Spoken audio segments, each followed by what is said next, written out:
Дорогие читатели книг, в рамках проекта ОКУ объявляем конкурс чтения на 2019 год под названием «Окуган Озот».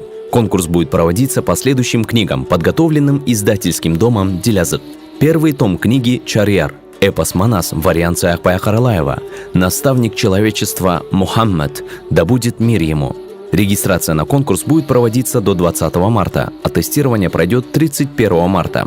Победителям будут вручены денежные призы и поездки на Умру. Конкурс будет проводиться во всех областных центрах нашей страны, а также в городах Бишкек, Тохмок, Карабалта, Кочкората, Токтогул, Кызылкая, Кадамджай, Ноукат, Узген, Исфана, Каракол, Балыкчы и в 4 районах Таласской области.